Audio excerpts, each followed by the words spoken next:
Hola, ¿qué tal? Buenas noches. Mi nombre es Ana Lilia Escobedo Hernández. Actualmente estoy estudiando el octavo cuatrimestre de Ingeniería Industrial en el taller de Diseño de Producto más Ergonomía con mi profesora Rosa Audelia Tapia López.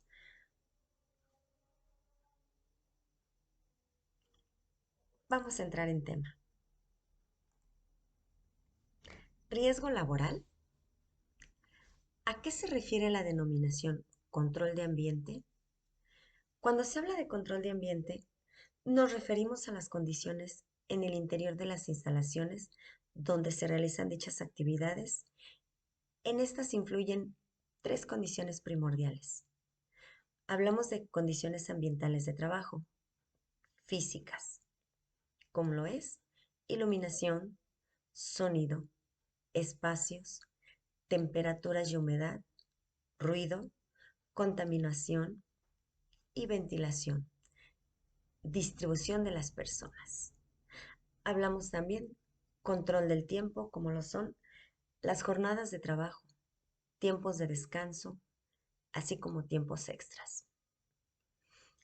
Y también nos vamos a condiciones psicológicas, como lo son exigencias en las tareas, ritmos y cargas de trabajo de la tarea. Al realizar esfuerzos, postura, atención, monotonía, así como también organización del trabajo. Es la estructura orgánica, cómo se trabaja y divide dicha tarea. Tenemos diferentes factores que afectan a la salud. Uno es el ruido, la vibración, humos metálicos, gases y vapores, polvos, los biológicos, así como la iluminación. Agente de riesgo. Vamos a hablar un poco de esto. Son todos aquellos objetos, instrumentos, instalaciones, ambiente, acciones humanas que están en capacidad de producir lesiones, daños en las instalaciones, materiales y procesos. Los riesgos químicos son agentes ambientales presentes en el aire que ingresan al organismo por las vías respiratorias, cutánea, digestiva, que pueden generar una enfermedad profesional. Los riesgos químicos se presentan en el ambiente en forma de polvos, gases, vapores, rocío, nieblas y humos metálicos. El riesgo tóxico es un producto químico. Depende de dos factores, la toxicidad y la dosis absorbida, donde influyen una serie de factores: composición, propiedades, concentración, duración a la absorción y a la exposición, vía de entrada al organismo y carga de trabajo. Toxicidad, capacidad de una sustancia de producirte un daño. El riesgo físico se refiere a todos aquellos factores ambientales que dependen de una propiedad física de los cuerpos, tales como carga física, ruido, iluminación, radiación ionizante, radiación no ionizante, temperaturas elevadas y vibración. Estos actúan sobre los tejidos y órganos del cuerpo del trabajador y que pueden producir efectos nocivos de acuerdo con la intensidad y tiempo de exposición a la misma. En esta ocasión me voy a enfocar directamente en un agente físico. Ya lo leímos con anterioridad. Este es el ruido. El ruido obviamente tiene una norma. Esta norma oficial es la 011 de la Secretaría de Trabajo y Previsión Social 2001. Esta es condiciones de seguridad e higiene en los centros de trabajo donde se genera ruido.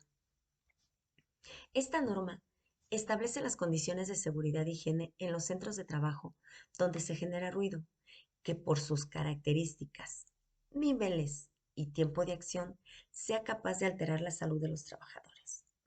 Los niveles máximos y los tiempos máximos permisibles de exposición por jornada de trabajo, su correlación y la implementación de un programa de conservación de la audición. Vamos a hablar un poquito de las obligaciones del empleador. estas obligaciones del patrón, nos dice como punto número 1, mostrar a la autoridad del trabajo, cuando ésta sí lo solicite, la documentación que la presente norma le obligue a elaborar o poseer. Punto número 2. Contar con el reconocimiento y evaluación de todas las áreas del centro de trabajo donde haya trabajadores y cuyo NSA sea igual o superior a los 80 decibeles, incluyendo sus características y componentes de frecuencia, conforme a lo establecido en los apéndices B y C. Punto número 4.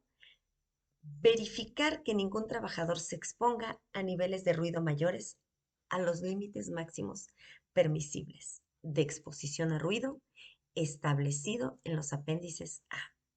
En ningún caso debe de haber exposición sin equipo de protección personal auditiva a más de 105 decibeles. Como último punto del empleador, proporcionar el equipo de protección personal auditiva de acuerdo a lo establecido en esta NOM número 11 a todos los trabajadores expuestos de igual o superior a 85 decibeles. Veamos, ¿qué es el sonido? Es una vibración acústica capaz de producir una sensación audible. El ruido. El ruido son los sonidos cuyos niveles de presión acústica en combinación con el tiempo de exposición de los trabajadores a ello pueden ser nocivos a la salud del trabajador. Hablamos mucho de dB y decibeles, pero ¿qué es? El decibelio es una unidad que se utiliza para medir la intensidad del sonido y otras magnitudes físicas. Un decibelio es la décima parte de un velio, unidad que recibe este nombre por Graham Bell, el inventor del teléfono. Su escala logarítmica es adecuada para representar el espectro auditivo del ser humano. Interesante. Entre los 80 y 85 decibeles se aconseja la protección de la audición si su exposición al ruido es inusitadamente largo o si usted participa en otras actividades de ruido durante el día. Para niveles de ruido inferiores a los 82 decibeles, la protección para la audición no se exige, pero sí se recomienda. En la NOM 11 tenemos una tabla de límites máximos permisibles de exposición.